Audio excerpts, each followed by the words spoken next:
জাপানি ভাষায় কাঞ্জি শেখার আগে অনিয়মি এবং কুনিয়মি সম্পর্কে জানা খুব গুরুত্বপূর্ণ। ইতিহাস ১. চীনা কাঞ্জির আগমন। জাপানি প্রথমে নিজস্ব কোনো লিখিত ভাষা ছিল না। চতুর্থ থেকে পঞ্চম শতাব্দীতে চীন ও কোরিয়ার মাধ্যমে চীনা লিপি জাপানে আসে। এই সময় থেকে শুরু হয় অনিয়মি ইতিহাস। ২. অনিয়মি অর্থাৎ চীনা উচ্চারণ গ্রহণ। যখন জাপানিরা কাঞ্জি গ্রহণ করে তারা চীনা ভাষার উচ্চারণ অনুকরণ করে। এই উচ্চারণগুলোকেই বলা হয় অনিয়মি, অর্থাৎ শব্দভিত্তিক বা ধ্বনি পাঠ। জাপানে চীনা ভাষা থেকে বিভিন্ন সময় বিভিন্ন অঞ্চলের উচ্চারণ এসেছে, তাই অনেক কাঞ্জির একাধিক অনিয়মি রয়েছে। ৩. কুনিয়মি জাপানি নিজস্ব শব্দে কাঞ্জি বসানো। চীন থেকে ভাষা আসার আগে জাপানিদের নিজস্ব মৌখিক ভাষা ছিল, কিন্তু কোনো লিখিত রূপ ছিল না। তারা চীনা চিহ্নগুলোর অর্থ নিয়ে নিজেদের প্রচলিত শব্দের উপর বসিয়ে দেয় এবং নিজের মতো করে উচ্চারণ করতে শুরু করে। এভাবে গড়ে ওঠে কুনিয়মি, অর্থাৎ অর্থভিত্তিক জাপানি নিজস্ব পাঠ। কেন জানা দরকার? একটি কাঞ্জির একাধিক উচ্চারণ থাকে। ১. একটি কাঞ্জি কখনো অনিয়মি, কখনো কুনিয়মি অনুসারে পড়া হয়। যেমন সেই অনিয়মি, যেমন সেনসেই শিক্ষক, সেই কুনিয়মি, যেমন ইকিরু বাঁচা। ২. সঠিকভাবে শব্দ পড়তে ও বুঝতে সাহায্য করে। নতুন কোনো শব্দ দেখলে আপনি তার উচ্চারণ আন্দাজ করতে পারবেন যদি জানেন কোন ধরনের উচ্চারণ ব্যবহার হচ্ছে। অনিয়মি ও কুনিয়মি কখন ব্যবহার হয়? ১. একক কাঞ্জি অর্থাৎ একটি অক্ষর যখন একা ব্যবহৃত হয়। যেমন ইয়ামা পাহাড়, কাওয়া নদী, হিত মানুষ। এগুলোতে স্থানীয় জাপানি শব্দ ব্যবহার করা হয়েছে, তাই কুনিয়মি। ২. যদি ক্রিয়া বা বিশেষণ হয়, যেমন তাবেরু খাওয়া, ইকু যাওয়া, আতারাশি নতুন, এইসব ক্ষেত্রে কুনিয়মি ব্যবহার করা হয়। ৩. জাপানি তারিখ বা গণনার ঐতিহ্যবাহী রূপে, যেমন ইয়োক্কা ৪ তারিখ, ইয়োকা ৮ তারিখ, মিৎসু ৩টে জিনিস। এসব প্রাচীন গণনায় কুনিয়মি ব্যবহৃত হয়। অনিয়মি চীনা উচ্চারণ কখন ব্যবহার হয়? ১. যখন একাধিক তানজি মিলে যৌগিক শব্দ গঠন করে, যেমন গাকুসেই ছাত্র, দেনওয়া টেলিফোন, কাইশা কোম্পানি। এই সব শব্দে প্রতিটি কাঞ্জি তার চীনা উচ্চারণ অনুযায়ী বলা হয়।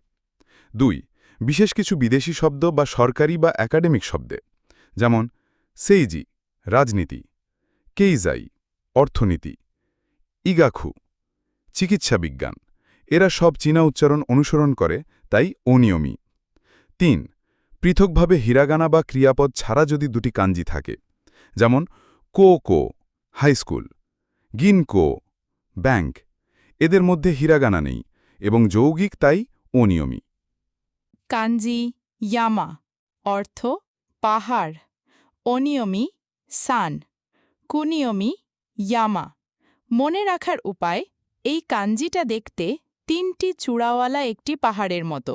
এই ৩টি উঁচু দণ্ডকে পাহাড়ের ৩টি শৃঙ্গের মতো মনে করো।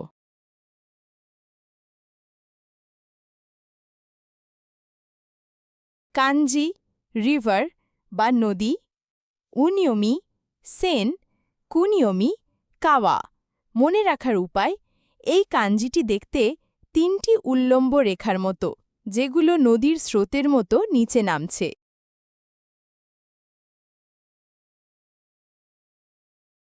কাঞ্জি অর্থ চাষের জমি বা ধান ক্ষেত, অনিয়মি দেন, কুনিয়মি তা।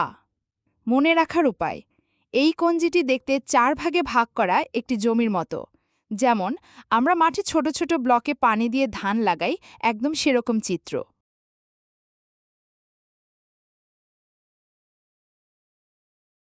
কাঞ্জি হি অর্থ সূর্য বা দিন, অনিয়মি নিচি জিচু, কুনিয়মি হি বি কা। মনে রাখার উপায়, প্রাচীনকালে সূর্যকে একটি বৃত্ত বা চোখের মতো আঁকা হতো, পরবর্তীতে তা আয়তাকার রূপ নেয়।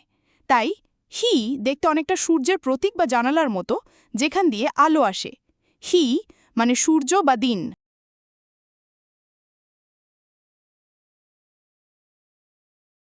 কাঞ্জি অর্থ চাঁদ বা মাস অনিয়মি গেচু বা গাচু কুনিয়মি চুকি মনে রাখার উপায় পুরনোকালে চাঁদকে আঁকার মাধ্যমে বোঝানো হতো আর এই কাঞ্জিটি দেখতে অনেকটা আধা চাঁদের মতো চুকি মানে চাঁদ যা দিয়ে মাস গোনা হয় চন্দ্রমাস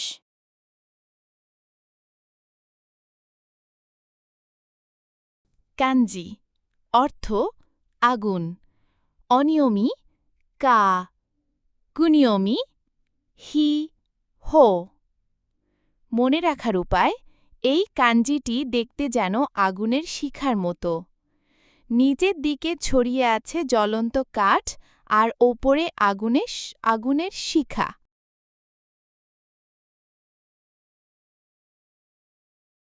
কাঞ্জি মিজু অর্থ পানি অনিয়মি সুই কুনিয়মি মিজু মনে রাখার উপায় এই কাঞ্জিটি দেখতে যেন পানির স্রোত বা ছিটে ফোটা পানির রেখার মতো মাঝখানের দাগটি পানির প্রবাহ আর পাশের ছোট রেখাগুলো পানির ছিটে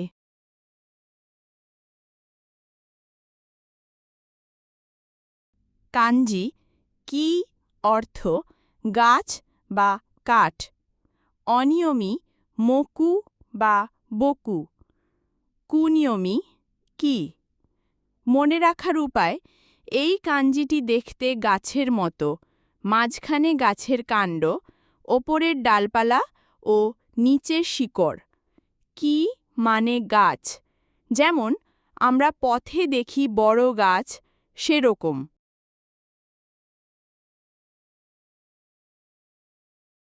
তানজি কিন অর্থ স্বর্ণ বা ধাতু অনিয়মি কিন কোন কুনিয়মি কানে মনে রাখার উপায় এই কাঞ্জিটির নিচে দুটো বার স্বর্ণের ইটের মতো এবং ওপরে পাহাড়ের আকার যেন খনির নিচে সোনা খোঁজা হচ্ছে কিন মানে স্বর্ণ ধাতু বা অর্থ